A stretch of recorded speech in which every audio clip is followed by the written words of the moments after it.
Bismillahirrahmanirrahim. We start the chapter 4 and MCQ topic wise on this chapter. Question 1. Proteins in the cell surface membrane of human cells and mouse cells were labeled with fluorescent dyes. The human cells were labeled with a red dye, and the mouse cells were labeled with a green dye. A human cell and a mouse cell were then fused to form a hybrid cell. At first, the different dyes remained separate. After 40 minutes, the two dyes were evenly distributed in the hybrid cell surface membrane. Now, I want you to see this diagram.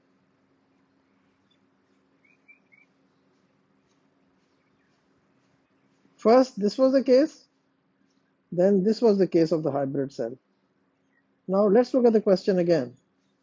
At first, the different dyes remained separate. After 40 minutes, the two dyes were evenly distributed in the hybrid cell surface membrane. What explains this observation? Why is the answer D? Protein molecules in the outer layer of the cell membrane and those which span the bilayer can move freely between phospholipid molecules. Now, if you read the other three, they are all wrong, because if you understood this point, you would only then get this right. Question number 2. In this question, which is the question 2, the basic concept has to be clear to all of you. Water, pure water, distilled water has a water potential of 0. If you put 5, I say like this in a joking manner, if you say 5 teaspoons of sugar, it becomes -5. If you put in 10 teaspoons of sugar in it, it becomes -10.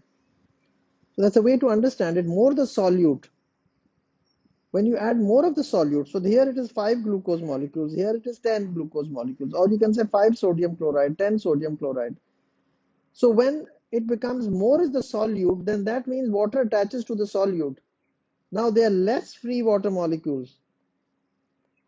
There are less free water molecules. When there are less free water molecules, you know what is going to happen. So from a -5, if it is, you say, the plant cell is put in a solution with a water potential less negative than the cell content. So inside the cell contents were -10, outside -5. So it has a higher water potential, water will enter. Similarly, water will move from -100 to -210, -5 to cell A to cell B. So adding solute makes it less negative. If you add more solute, more negative. But now when I do this question, I put some figures. I say, okay, -10 inside the cell, -5 outside the cell. So that means more higher water potential. So higher water potential, water is going to enter and the vacuole is going to fully distend. But then you see this size and this size is not very fair. This has become very, very big. So you have to compare it with this cell. This diagram shows a plant cell. The plant cell is put in a solution. What will happen to the appearance of the cell? So D was wrong because it was too big, it was too large a size. And of course, in this, of course, plasmolysis has occurred, water has moved out. So the vacuole has shrunk, and here the cytoplasm has shrunk. So these two are of plasmolysis. So if you understand this basic concept, only then you can do these questions. Now, question number 3, the diagram shows the fluid mosaic model of membrane structure and which molecules in the membrane are identical. You see, a protein will have different sequence of amino acids. Then a glycolipid or a glycoprotein will have different combinations of the glucose molecule joined together to form a carbohydrate chain. And they would be in different numbers and different shapes and having different 1,4,1,6 bonds. But the cholesterol molecule, all cholesterol is the same, whether they are 10 cholesterol molecules or 40 or 30, but they would all be the same. So it was only 4 only. Then coming to question number 4, which observations support a link between active transport and ATP production?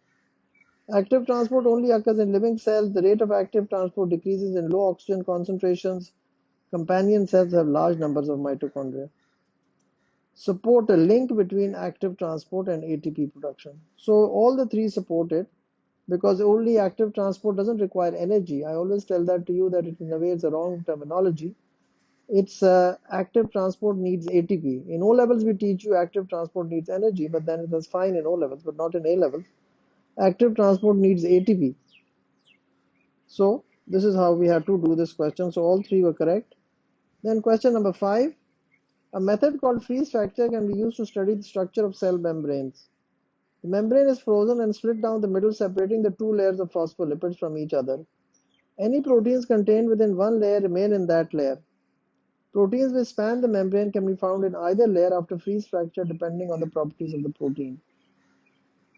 Which statement about the results of freeze fracture studies are correct? It provides evidence for the bilayer nature. It provides evidence for the arrangement of proteins. It shows that the proteins in the membrane do not contribute to its strength. Well, of course, it was 1 and 2, and I'm just going to show you a diagram so that you can understand this a little better. Now, this is a picture of a freeze fracture technique, a plane of fracture, and then, of course, you separate the two, and you can see how the proteins still are embedded in it and how you get a very good clue about the diagram and the model. Now, another diagram, freeze fracture method of preparing cells for the electron microscope, confirmed Singer and Nicholson's model. So the extracellular layer, the cytoplasmic layer, how that was, in contact with the cytoplasm, and how the outer layer is in contact with the tissue fluid in the human cell. So if you look at the answer, that is why the answer is 1 and 2 only, because it provides the evidence for the bilayer nature and it provides evidence for the arrangement of proteins. Question number 6, the stalk of a dandelion flower is a hollow tube. Pieces of the stalks are cut as shown and placed in sucrose solutions of different water potentials.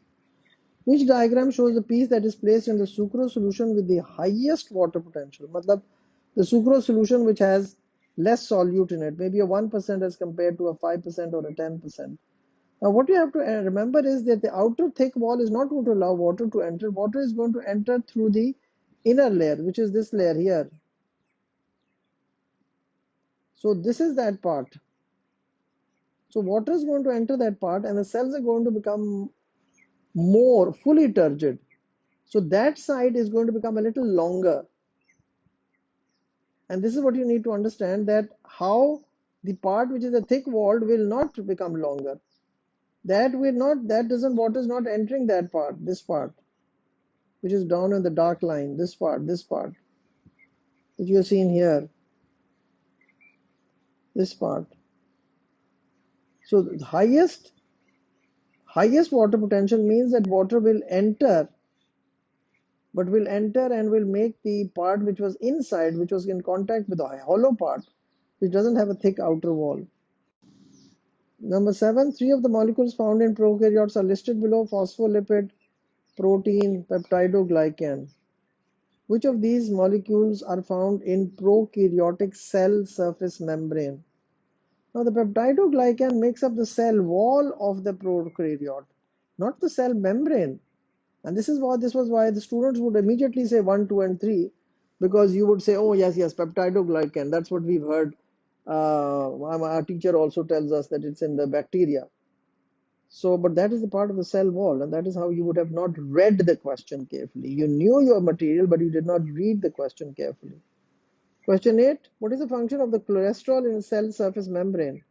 It regulates the flexibility of the membrane. So we say it stabilizes the membrane, with flexibility, it becomes.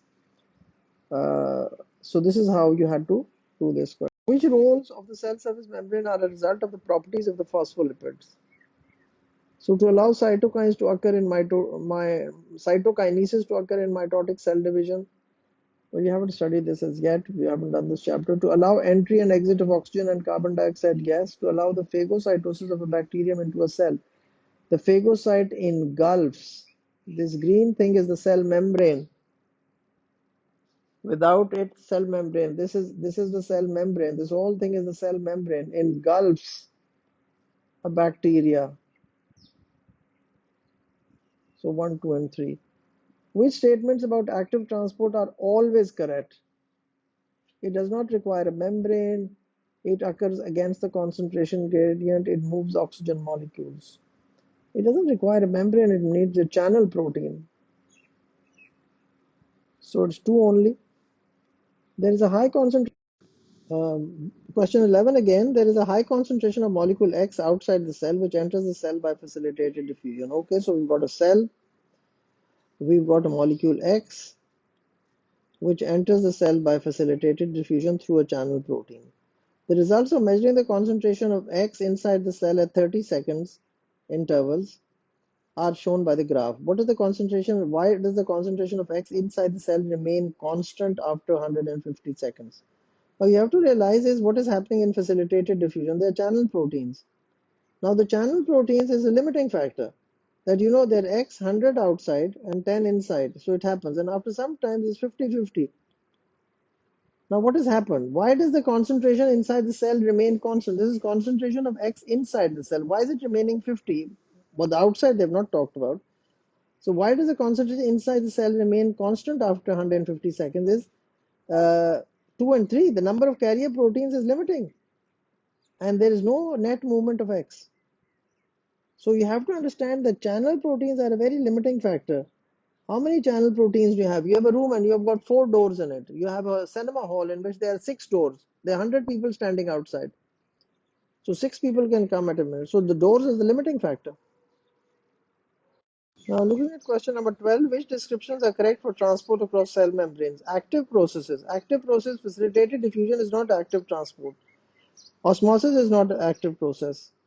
And diffusion is not active process. So passive processes are, yes, diffusion, osmosis, and facilitated diffusion. So that is why the answer was V, facilitated diffusion and osmosis, and endo and exocytosis. Active processes are endocytosis, exocytosis, and active transport. Question 13. The stages of an investigation using plant tissue are listed below. A freshly cut slice of plant tissue was rinsed in distilled water, dried, and weighed. The thin slice was placed in a solution with a water potential of -4 arbitrary units for 30 minutes. The slice was removed from the solution, dried, and reweighed. The mass of the slice was the same as its original mass. What conclusions can be drawn from this investigation? The water potential of the cells of the plant tissue is -4. The cell sap of the plant tissue has a lower water potential than the surrounding solution. There has been no net movement of water. The cell wall of the plant tissue will not be in contact with the cell membrane. No, I mean, of course, you can pick it out very easily. Why? Because it was placed in a water potential of -4. It was reweighed, dried, reweighed. The mass of the slice was the same. So that means there has been, whatever it was outside, there has been no net movement. If 10 water molecules enter, 10 have also gone out. So that's why the answer was 1 and 3. Then coming on to question number 14. What explains the effect on a red blood cell of being placed into pure water? More water in the cell than leaves it, so the cell swells and bursts. So this was the answer to this. And this is a very simple thing. The others were all incorrect. Which description of cell surface membrane permeability is correct? Without the presence of carrier and channel membrane proteins, the cell surface membrane has a low permeability to large polar molecules. Yes, the cell membrane doesn't allow. It only allows SUM, small uncharged molecules, to enter. The diagram represents a cell surface membrane, high concentration of substance 100, low concentration 10. Write some figure to explain the question to yourself. 3 pathways through the membrane are shown. Of course, this pathway has to be, because it's going through the phospholipid bilayer, so this has to be diffusion. This is going through a channel protein, high to low, so it has to be facilitated diffusion. So, and of course, the other one is low to high, so the answer was C. Then, which set of factors will produce the most fluid cell surface membrane? Most fluid will be proportion of phospholipids with unsaturated fatty acids. You see, unsaturated fatty acids are the one which ensure that they make them liquid, because unsaturated fatty acids are liquid at room temperature. Unsaturated means that they have a double bond between the two C's, and that gives them this being this little bent structure that we make. The other ones, otherwise, we make straight lines. So straight is, these are saturated fatty acids. What is the width of the cell membrane? 5 to 10 nanometer. This is something you have to remember. This is nothing which I can explain to you. It's just there. Allah is giving kind to us and given us a 5 to 10 millimeter cell membrane. Be thankful. Question 19. Some functions of molecules found in cell membrane are listed: cell recognition, ion transport, maintaining fluidity, and mechanical stability. Ion transport would be through channel proteins. Cell recognition would be antigens on the surface, which is glycoproteins and glycolipids. So which functions are of cholesterol? Is maintaining fluidity and mechanical stability. You just have to remember this. So it's 3 and 4. 20. The enzyme lactase is found in the membrane of epithelial cells lining the small intestine. The enzyme is formed by a single polypeptide that folds to give 3 regions. An active site with the free amino groups outside the cell, a short section inside the membrane, a short section inside the cell. What type of amino acid will be found in each of the three regions? So outside the cell, it will be hydrophilic because remember phospholipid bilayer. This is the cell membrane. So outside has to be this hydrophilic area. Inside the membrane, this has to be the hydrophobic area. All this area, which is the fatty acid tail, this is the hydrophobic area. And inside the cell again, it is a phosphate head, which is a hydrophilic area. So this is also hydrophilic and this is also hydrophilic. But it said inside the cell again, so hydrophilic, hydrophilic, and hydrophobic. 21, the diagram shows a fluid mosaic model of a section of a cell membrane. What is the role of each of the components labeled 1 to 3? Role 1 acts as an antigen, 2 is a chemical receptor, 3 is allows lipid soluble molecules to pass through. You see the phospholipid, the hydrophobic part, this part will only allow lipid soluble molecules to pass through because it's fatty acids, triglyceride, lipid soluble. Alcohol passes very rapidly through the cell membrane because it's lipid soluble. Lipids dissolve in alcohol. Question 22. Protein in the cell membrane of human and mouse cells were labeled with red and green dyes. When a human and mouse cell were fused together, the red and green dyes are found in different regions, but after 40 minutes they were evenly distributed. I've done this in the previous video as well. In the video 1, I've done this question with diagrams. So protein molecules in the outer layer of cell membrane, those which span, can move freely between. So I've done it this way. Please look at first the video 1 of this chapter. Question 23, the diagram shows a plant cell. The plant is put into solution with the water potential less negative. What happens to the appearance? C, because less negative means water will move in, and this will make it fully turgid, and it can't be D is too big because you are comparing this cell. So I've done this in the previous video and the same question has been repeated. Then coming on to question number 24, which is correct for components of a cell membrane? Increased membrane fluidity allows recognition of cells, cholesterol and glycoproteins. 25, a method called freeze fracture can be used to study the structure of cell membrane. The membrane is frozen, split down the middle, separating the two layers. Any proteins contained within one layer remain in that layer. Proteins which span the membrane can be found in either layer after freeze fracture. Which statements about the results are correct? It provides evidence for the bilayer nature. Yes, it provides evidence for the arrangement of proteins. It shows that this, of course, done previously in a question. This was wrong, and I've done this before as well, and I've shown you diagrams of this. Question 26. Which statements are descriptions of both facilitated diffusion and active transport? Move substance against the concentration gradient. No, that's not correct. Diffusion is high to low. Requires ATP. No. Only active transport requires ATP transports. Charged ions across the cell membrane. Yes. And uses protein channels. Yes. Which statements about the fluid mosaic model of membrane structure is correct? The more unsaturated the fatty acid chains of the phosphorus, the more fluid the membrane is. So the rest are all wrong. Question 28. Which of the following can increase the fluidity of the cell membrane? Which can increase the fluidity? So cholesterol. Single bonds between the carbon atom, this will become saturated. Saturated are solid at room temperature. Fatty acids have longer chains, no, so it's only two only. Number 29, the diagram shows a cell that produces protease enzymes. Which row is correct? Enzymes released by exocytosis, ADP needed. Yes, this is a very, very active process. Exocytosis and endocytosis. Endocytosis then has phagocytosis and pinocytosis. All this requires ATP. The rest of the questions will continue in the second video. And please revise the chapter and then go through these MCQs once again.